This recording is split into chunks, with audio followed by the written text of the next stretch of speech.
এইভাবে fish fry করলে যে এত মজা হয় খেতে, একবার হলেও ট্রাই করে দেখবেন। আসসালামু আলাইকুম এভরিওয়ান, সবাই কেমন আছেন?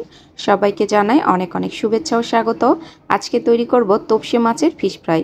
তো চলুন বেশি কথা না বলে মূল রেসিপিতে চলে যাওয়া যাক। এখানে আমি পরিষ্কার করা 4 পিস তপসে মাছ নিয়েছি, তবে এভাবে কিন্তু যে কোনো মাছ দিয়ে আপনারা ফিশ ফ্রাই করে নিতে পারেন। এখানে দিয়ে নিচ্ছি হাফ চা চামচ পরিমাণ কালো গোলমরিচের গুঁড়ো, হাফ চা চামচ পরিমাণ লাল মরিচের গুঁড়ো, হাফ চা চামচ পরিমাণ হলুদ গুঁড়ো আর লবণ স্বাদ মতো।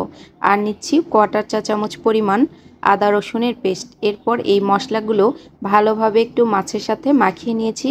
এরপর দিয়ে নিচ্ছি কর্নফ্লাওয়ার। এখানে আমি প্রথমে 2 চা চামচ কর্নফ্লাওয়ার দিয়ে প্রথমে মাছগুলোকে একটু মেখে নেব। পরবর্তীতে আমি আরও একটু ব্যবহার করব। প্রথমে মেখে নিলাম, তারপরে দিয়ে নিচ্ছি আরও 1 চা চামচ পরিমাণ কর্নফ্লাওয়ার। আপনি কতটা মাছ নিচ্ছেন তার উপরে কর্নফ্লাওয়ার এখানে ব্যবহার করতে হবে। যেখানে আমি 4 পিস মাছ নিয়েছি সেজন্য আমি এখানে 3 চা চামচ পরিমাণ কর্নফ্লাওয়ার ব্যবহার করেছি। এখন মাছগুলোকে ভেজে নেব। এর জন্য পরিমাণ মতো তেল দিয়ে নিয়েছি। তেলটা কুসুম গরম হলেই এর মধ্যে মাছগুলোকে ছেড়ে দিতে হবে। দেখুন মাছগুলো দেওয়ার সাথে সাথেই তেলটা কিন্তু ফুটতে শুরু করেছে। এখন মাছগুলো তেলের মধ্যে একটা একটা করে ছেড়ে দিতে হবে। এক পাশ 4 মিনিটের মতো সময় নিয়ে ভেজে নিতে হবে। চুলোর জালটাকে মিডিয়াম টু হাই রেখে মাছগুলোকে আমি ভেজে নেব। আর যে কোনো মাছ দিয়ে কিন্তু এভাবে ফিশ ফ্রাই করতে পারেন, খেতে ভীষণ মজা হবে। একবার হলেও ট্রাই করে দেখতে পারেন।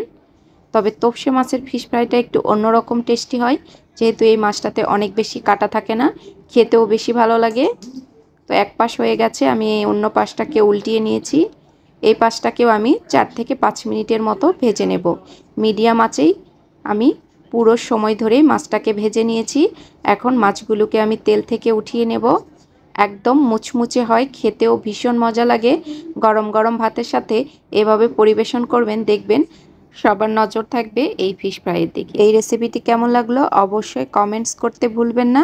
আবার দেখা হবে আপনাদের সাথে নতুন কোনো রেসিপিতে। সবাই ভালো থাকবেন এই পর্যন্ত।